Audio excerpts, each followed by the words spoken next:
നമസ്കാരം. S V ജേണലിലേക്ക് ഒരിക്കൽ കൂടി സ്വാഗതം. നമുക്ക് വിഷയത്തിലേക്ക് പോവാം. കഴിഞ്ഞ ദിവസം വി വസീഫ്, അതായത് DYFIയുടെ നേതാവ്, നമ്മുടെ മുണ്ടക്കൈ ചൂരൽമല ദുരന്തബാധിതർക്ക് വേണ്ടി നിർമ്മിച്ചു കൊടുത്ത നൗഫലിൻ്റെ വീട്ടിൽ ചെന്നിരുന്നു. ഇപ്പം നൗഫലിൻ്റെ വീടാണല്ലോ ഏറ്റവും പ്രധാനപ്പെട്ട താരം. അവിടെ വിള്ളൽ വീഴുന്നു, അവിടെ വെള്ളം കിനിഞ്ഞിറങ്ങുന്നു, അവിടെ ചോർച്ചയുണ്ട് തുടങ്ങിയ ഒരുപാട് പ്രശ്നങ്ങളാണ് അതുമായി ബന്ധപ്പെട്ടുണ്ട്. ആ വീട് സന്ദർശിക്കുന്ന സമയത്ത് ഇദ്ദേഹം, അതായത് വസീഫ്, ഒരു വാക്ക് പറഞ്ഞിരുന്നു. അതായത് DYFIയിലെ ഒരു യൂണിറ്റ് സെക്രട്ടറി എങ്കിലും വരുമ്പോൾ ഈ കോൺഗ്രസ്സുകാർ മുണ്ടിൻ്റെ മടക്കിക്കുത്തഴിച്ചിട്ട് തൊഴുകയോടുകൂടി നിൽക്കണം എന്ന് പറഞ്ഞു. എന്നാൽ ഇതിനെ ഇപ്പോൾ സാമൂഹ്യ മാധ്യമങ്ങളിലടക്കം വിമർശിക്കപ്പെടുന്നത് DYFI എന്ന് പറയുന്ന ആ ഒരു സംഘടന ജന്മിത്വത്തിൻ്റെ പാതയിലൂടെ സഞ്ചരിക്കുകയാണത്രേ. ജന്മിത്വത്തിൻ്റെ പാതയിലൂടെ സഞ്ചരിക്കുമ്പോഴാണല്ലോ ഈ ജന്മികൾ എഴുന്നള്ളി വരുന്ന സാഹചര്യങ്ങളിൽ മറ്റു പലരും അവിടെ നിന്നുകൊണ്ട് ഈ മുണ്ടിൻ്റെ മടക്കിക്കുത്തൊക്കെ അഴിച്ച് താഴേക്കിട്ട് തൊഴുതു പിടിച്ച് നിൽക്കേണ്ടത്. എന്നാൽ അതല്ലായിരുന്നു ശരിക്കുമുള്ള അർത്ഥം എന്ന് ഇന്നാട്ടിൽ ഈ വിമർശിക്കാൻ ഇറങ്ങിത്തിരിച്ച ഈ കോൺഗ്രസ്സുകാരുടെ സൈബർ കൂട്ടങ്ങൾക്ക് അറിയില്ല എന്നർത്ഥം. മറ്റൊന്നും കൊണ്ടല്ല, ഇവിടെ DYFI എന്ന് പറയുന്ന ഒരു സംഘടനയെ സംബന്ധിച്ചിടത്തോളം ആ സംഘടന ഇവിടെ ആക്രി പെറുക്കി വിറ്റും കൂലിപ്പണിയെടുത്തും അതോടൊപ്പം തന്നെ പച്ചക്കറി വിറ്റും ഒക്കെയായി ഈ കേരളത്തിൽ നിന്ന് സ്വരൂപിച്ചെടുത്ത 20 കോടി രൂപയാണ്. അതായത് 100 വീടിനുള്ള പണം. 25 വീട് പറഞ്ഞു, അതിൽ 100 വീടുകളാക്കി സംസ്ഥാന സർക്കാരിൻ്റെ കയ്യിലേക്ക് CMDRFിലേക്ക് സംഭാവന ചെയ്തു കഴിഞ്ഞ ഒരേ ഒരു സംഘടനയുണ്ടെങ്കിൽ, ഒരേ ഒരു യുവജന സംഘടനയുണ്ടെങ്കിൽ അതിൻ്റെ പേര് എപ്പോഴും ഉച്ചത്തിൽ തന്നെ പറയേണ്ടി വരും. അത് DYFI എന്ന് തന്നെയാണ്.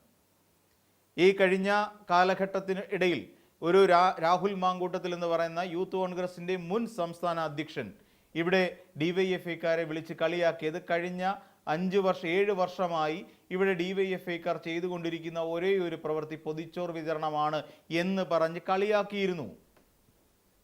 അതിന് പിന്നിൽ അനാശാസ്യ പ്രവർത്തനം നടത്തുന്നുണ്ട് എന്ന് പറഞ്ഞ് കളിയാക്കിയിരുന്നു. അല്ലെങ്കിൽ അങ്ങനെ ഒരു വളരെ കുറ്റകരമായ ഒരു ആക്ഷേപം ഉന്നയിക്കുകയും ചെയ്തിരുന്നു. എന്നാൽ ഇതേ യൂത്ത് കോൺഗ്രസിൻ്റെ മുൻ സംസ്ഥാന അധ്യക്ഷൻ പിന്നീട് ഈ ഇത്തരം കേസുമായി ബന്ധപ്പെട്ടുകൊണ്ട് ജയിലിലേക്ക് പോകുന്നതും അവിടെ കിടക്കുന്നതും പിന്നീട് ഒളിവിലേക്ക് പോകുന്നതുമാണ് നമ്മൾ കണ്ടത്. അതൊക്കെയാണ് കാലത്തിൻ്റെ കാവ്യനീതി എന്ന് പറയുന്നത്. എന്നാൽ അവിടെ എത്തിയ രാജൻ എന്ന് പറയുന്ന കേരളത്തിൻ്റെ റവന്യൂ മന്ത്രിയെ അവിടെ നിന്നുകൊണ്ട് കിളി പോയ പോലെ എന്തൊക്കെയോ ചെയ്തു എന്ന് പറഞ്ഞുകൊണ്ട് ആക്ഷേപിച്ച നൗഫൽ എന്ന് പറയുന്ന ഒരു വ്യക്തി തൊട്ട് പിന്നിൽ നിൽക്കുന്നുണ്ടായിരുന്നു. OJ ജനീഷ് എന്ന് പറയുന്ന യൂത്ത് കോൺഗ്രസിൻ്റെ ഇപ്പോഴത്തെ സംസ്ഥാന അധ്യക്ഷൻ പത്രസമ്മേളനം നടത്തുമ്പോൾ ഇതും കണ്ടത് ആ വയനാട്ടിലെ ജനങ്ങളുടെ മുന്നിലാണ്. അപ്പോൾ ഒരു ഘട്ടത്തിൽ ഉടനെ വേണ്ട DYFIക്കാർ പിരിച്ച പണത്തിന് കിട്ടിയ, ബാങ്കിൽ നിന്ന് കിട്ടിയ ഈ പലിശ എത്രത്തോളം ഉണ്ട് എന്നറിയണം ഇവിടുത്തെ യൂത്ത് കോൺഗ്രസ്സുകാർക്ക്. ഒന്ന് ആലോചിച്ച് നോക്കൂ. ഈ രാഹുൽ മാങ്കൂട്ടത്തിൽ എന്ന് പറയുന്ന ഒളിവിൽ പോയ ഒരാൾ ഒളിവിലിരുന്നു കൊണ്ട് ചെയ്ത ഒരു വീഡിയോയ്ക്കകത്ത് ഉയർത്തുന്ന ഒരു ചോദ്യമാണ്. DYFIക്കാർ പിരിച്ച് ബാങ്കിലിട്ടിരുന്ന 20 കോടിയുടെ പലിശ എത്രയുണ്ടെന്ന് അറിയണം അത്രേ. ആ പലിശയ്ക്കുള്ള തുക പോലും ഉണ്ടാക്കാൻ കഴിഞ്ഞില്ലല്ലോ ഈ പറയുന്ന മൂത്ത കോൺഗ്രസിനും യൂത്ത് കോൺഗ്രസിനുമെന്ന് ഇതേ വസീഫ് വളരെ കൃത്യമായി പൊളിച്ചടുക്കി മറുപടി നൽകുന്നുണ്ട്. ഇവിടെ ഈ പറയുന്ന പോലെ വിള്ളൽ, എന്താണ് വിള്ളൽ എന്ന് പോലും അറിയാൻ വയ്യാത്ത ആളുകളാണല്ലോ ഇതൊക്കെ എന്ന് ആലോചിക്കുമ്പോഴാണ്. വിള്ളൽ എന്ന് പറഞ്ഞാൽ ആ വിള്ളൽ പൊട്ടിപ്പിളർന്നു പോകുന്നതിന് വേണ്ടി ഉണ്ടാകുന്നതാണ്. ഇത് വിള്ളലല്ല, അത് ശാസ്ത്രീയമായി പറഞ്ഞതാണ്. പോണ്ടിങ് ടെസ്റ്റ് രീതിയുണ്ട്, വാട്ടർ പോണ്ടിങ്. ഇതെല്ലാം ഈ പറയുന്ന പോലെ ഈ ഊരാളുങ്കൽ ലേബർ സൊസൈറ്റി കൃത്യമായി ചെയ്തു കൊടുക്കുന്നതാണ്. ഒക്ടോബർ മാസം വരെയാണ് കരാറ് കിടക്കുന്നത്. അതിനുള്ളിൽ വീടുകൾ നിർമ്മിച്ച് നൽകും. ഇത് തന്നെയാണ് ഇവിടെ പറയാനുള്ള ഒരു പ്രധാനപ്പെട്ട കാര്യം. അപ്പോൾ വസീഫിനെ എല്ലാവർക്കും കൂടി കൊത്തിപ്പറിക്കണം. ഇവിടെ പിന്നെ DYFIക്കാർ കൊടുത്ത പണത്തിൻ്റെ അളവെല്ലാവർക്കും അറിയണം. ഇതേപോലെ തന്നെ ഒരു പിരിവ് നടത്തിയല്ലോ യൂത്ത് കോൺഗ്രസ്സുകാരും മൂത്ത കോൺഗ്രസ്സുകാരും. എന്നിട്ട് എന്തേ DYFIയുടെ വാലറ്റത്ത് പോലും കെട്ടാൻ യോഗ്യതയില്ലാത്തത്ര ആ ഒരവസ്ഥയിലേക്ക് ഈ പറയുന്ന മൂത്ത കോൺഗ്രസും യൂത്ത് കോൺഗ്രസും തരംതാണ് പോയത്? സണ്ണി ജോസഫ് എന്ന് പറയുന്ന KPCCയുടെ സംസ്ഥാന അധ്യക്ഷൻ വന്നിരുന്നു കൊണ്ട് ഒരു ഉളുപ്പുമില്ലാതെ ഏതോ ഒരു നോട്ടീസിൻ്റെ പിന്നിൽ എഴുതിയ കണക്ക് വായിച്ചിട്ട് കടന്നുപോയില്ലേ? എന്നിട്ടോ അതിനകത്ത് ആർക്കെങ്കിലും ബോധ്യമുള്ള ഒരു കണക്ക് അവതരിപ്പിക്കാൻ എന്തിന് കോൺഗ്രസിൻ്റെ കമ്മിറ്റിക്ക്, സംസ്ഥാന കമ്മിറ്റിക്ക് എങ്കിലും ബോധ്യപ്പെടുന്ന ഒരു കണക്ക് അവതരിപ്പിക്കാൻ ഈ പറയുന്ന സണ്ണി വക്കീലിനെ കൊണ്ട് സാധിച്ചിട്ടുണ്ടോ? ഇല്ല. എന്നിട്ടും പറയുന്നു ഞങ്ങൾ വീട് വെച്ച് കൊടുക്കും. എന്തിൻ്റെ പിൻബലത്തിൽ? ഇനിയും പിന്നെ കോടിക്കണക്കിന് രൂപ ആവശ്യമുള്ള ഈ ഒരു പ്രോജക്റ്റ് ഏറ്റെടുക്കാൻ കോൺഗ്രസിന് എന്താണ് ഇത്ര ധൈര്യം? ആലോചിച്ച് നോക്കൂ. ആ പാവപ്പെട്ട ജനങ്ങൾക്ക് വീട് വെച്ചു കൊടുക്കാൻ വേണ്ടതിനേക്കാൾ കൂടുതൽ പണം ഈ തെരഞ്ഞെടുപ്പിൽ UDFിൻ്റെ അല്ലെങ്കിൽ കോൺഗ്രസിൻ്റെ സംഘടനാ സംവിധാനം കേരളത്തിൻ്റെ തെക്കേ അറ്റം മുതൽ വടക്കേ അറ്റം വരെ ഒഴുക്കി കളഞ്ഞിരിക്കുകയാണ്. എന്തിനായിരുന്നു അത്? 100 സീറ്റ് നിങ്ങൾക്ക് വേണം, 100 സീറ്റ് പിടിച്ചേ പറ്റൂ. ആ 100 സീറ്റിൻ്റെ കളിയൊക്കെ നമ്മൾ കണ്ടു. 100 സീറ്റ് ഇപ്പോൾ 80 വരെ എത്തി നിൽക്കുന്നു. 100-ൽ നിന്ന് 80-ലേക്ക് കൂപ്പുകുത്തിയിരിക്കും. 20 സീറ്റിൻ്റെ കുറവ്. ഇനിയും തെരഞ്ഞെടുപ്പിലേക്ക് അല്ലെങ്കിൽ വോട്ടെണ്ണൽ എത്തുമ്പോഴേക്ക് വീണ്ടും കുറയും. ഒരു 60-ലേക്കൊക്കെ ചുരുങ്ങുന്ന കാഴ്ച ഒരു പക്ഷേ നമുക്ക് കാണേണ്ടി വരുമെന്ന് തോന്നുന്നു.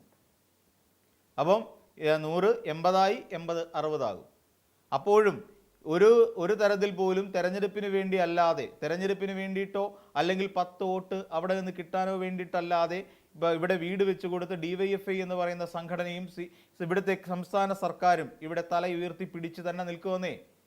കേട്ടുകേൾവി പോലും ഇല്ലാത്ത ഒരു സംവിധാനം 160-ഓളം വരുന്ന ഏക്കർ ഭൂമിയിൽ നിർമ്മിച്ചു നൽകി. അവിടെ കുന്നംപറ്റ എന്ന് പറയുന്ന പോലും കയറാതെ കിടക്കുന്ന ഒരു സ്ഥലത്ത് ലക്ഷങ്ങൾ, 1.5 ലക്ഷത്തിനും 2 ലക്ഷത്തിനടുപ്പിച്ച് സെന്റിന് വില കൊടുത്ത് കള്ള ആധാരം എന്ന് തന്നെ പറയേണ്ടി വരും. കള്ളക്കണക്കൊപ്പിക്കാൻ എടുത്ത പാടുപെടുകയല്ലായിരുന്നു ഇവിടുത്തെ കോൺഗ്രസ് പാർട്ടി. നമ്മൾ വളരെ വിശാലമായി ചിന്തിക്കുമ്പോൾ നമുക്ക് മനസ്സിലാവും. എന്നാൽ സർക്കാർ 160 ഏക്കർ ഭൂമി ഏറ്റെടുത്ത എവിടെയാണ്? കൽപ്പറ്റ ടൗണിനോട് ചേർന്ന് കിടക്കുന്ന ഏകദേശം 7-8 ലക്ഷം രൂപ പ്രതി സെന്റിന് കൊടുക്കേണ്ടി വരുന്ന ഒരു സ്ഥലമാണ് സംസ്ഥാന സർക്കാർ ഏറ്റെടുക്കുകയും അവിടെ ഇത്രയും ഗംഭീരമായ ഒരു വീട് നിർമ്മിക്കുകയും അല്ലെങ്കിൽ ഒരു ടൗൺഷിപ്പ് പദ്ധതിയിലേക്ക് പോവുകയും ചെയ്തത്. അപ്പോൾ അതിനകത്ത് കുത്തിത്തിരിപ്പുണ്ടാക്കണം.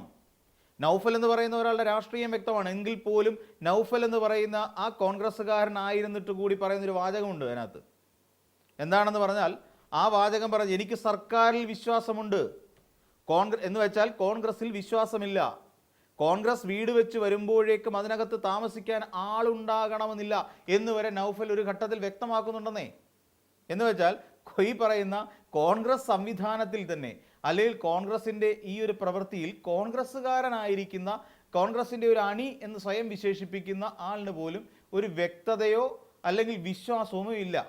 അവർക്ക് വിശ്വാസം സർക്കാരിനെയാണ്. അതാണ് നമ്മൾ വയനാട്ടിൽ നിന്ന് മനസ്സിലാക്കുന്നത്. അവിടെയാണ് ഈ ഒരു ക്രാക്ക് ഉണ്ടായി എന്നതിൻ്റെ പേരിൽ അതൊരു ടെസ്റ്റിൻ്റെ ഭാഗമായി കണ്ടതാണ് ആ ക്രാക്ക്. അവരെ മാർക്ക് ചെയ്തിടുകയാണ് ചെയ്തത്.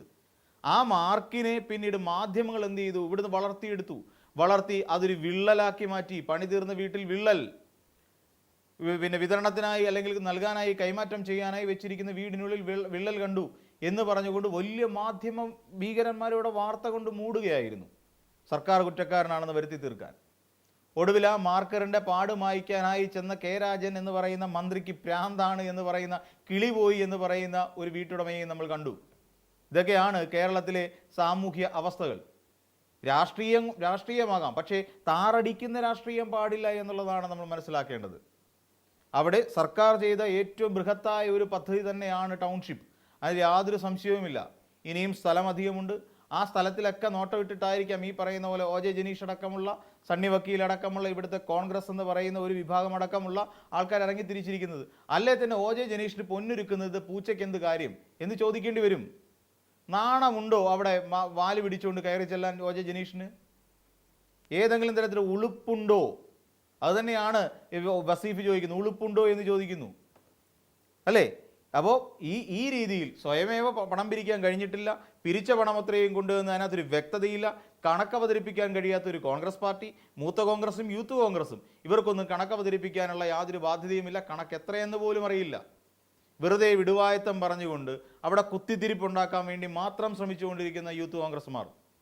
നമുക്കറിയാം, അവിടെ ഇവരെ പുനരധിവസിപ്പിക്കുന്നതിന് മുൻപായി, അതായത് ഷെൽട്ടറുകളിലേക്ക് മാറ്റിയ സമയം, അവിടെ ഒരു വകയ്ക്ക് ഒരു നേരത്തെ ആഹാരം എടുത്തു കൊടുക്കാൻ പോലും ഈ പറയുന്ന കോൺഗ്രസ് ഏമാന്മാരെ കണ്ടിരുന്നില്ല. അതേസമയം അവിടെ ഏതോ ഒരു സംഘടന കൊണ്ട് കൊടുത്ത ബ്രെഡിൽ പൂപ്പലുണ്ട് എന്ന് കണ്ടെത്തുകയും അത് സർക്കാർ വിതരണം, അവിടുത്തെ അഭയാർത്ഥികൾക്കായി സർക്കാർ വിതരണം ചെയ്ത ബ്രെഡിലാണ് പൂപ്പൽ കണ്ടെത്തിയത് എന്ന് പറഞ്ഞുകൊണ്ട് മാധ്യമങ്ങളുടെ മുന്നിൽ നിന്ന് അവരെ, സർക്കാർ സംവിധാനങ്ങളെ അവഹേളിക്കാൻ പോലും മടിയില്ലാത്ത ഒരു വിഭാഗമായിരുന്നു കോൺഗ്രസ്സുകാർ. എന്നിട്ട് ഇതേ കോൺഗ്രസ്സുകാർ നടത്തിയ പണി എന്താണ്? ശവം തൂക്കികളായി മാറിയില്ലേ? അവരെല്ലാം അടച്ചാക്ഷേപിക്കുകയാണ്. അവരോടെല്ലാം ശക്തമായ വെല്ലുവിളിയാണ് ശരിക്കും വസീഫ് എന്ന് പറയുന്ന നേതാവ് നടത്തിയിരിക്കുന്നത്. അതുകൊണ്ട് തന്നെയാണ്, അല്ലാതെ ഫ്യൂഡൽ മാടമ്പിത്തം കൊണ്ടല്ല പറഞ്ഞത്. അത്രയും കാര്യങ്ങൾ ചെയ്ത് ഡിവൈഎഫ്ഐ എന്ന് പറയുന്ന സംഘടന 178 വീടുകളിലേക്ക് ടെലിവിഷൻ വരെ വാങ്ങി നൽകിയ സാഹചര്യമുണ്ട്. അപ്പോൾ അത്രയും വലിയ കാര്യങ്ങൾ ചെയ്തു പോയ ഒരു സംഘടനയിലെ നേതാക്കന്മാർക്ക് ഇത്തിരി അഹങ്കരിക്കാവുന്നതേ ഉള്ളൂ. അവർ നടന്നു വരുന്ന വഴിയിൽ 1 രൂപ പോലും പിരിവെടുക്കാനോ പിരിവെടുത്തത് ഫലപ്രദമായി അവിടുത്തെ സാധാരണക്കാർക്ക് വേണ്ടി വിനിയോഗിക്കാനോ കഴിയാത്ത യൂത്തന്മാരും മൂത്തന്മാരും അവിടെ കൈവണങ്ങി തന്നെ നിൽക്കണം. ഇതൊരു മാടമ്പിത്തരമല്ല, മാടമ്പിധാഷ്ട്യവുമല്ല. ഇത് കാലം നിങ്ങൾക്കായി കാത്തുവെച്ചിരിക്കുന്ന കാവ്യനീതിയാണെന്ന് പറഞ്ഞുകൊണ്ട് ഈ വീഡിയോ അവസാനിപ്പിക്കുന്നു. മറ്റൊരു വീഡിയോയുമായി നമുക്ക് വീണ്ടും കാണാം.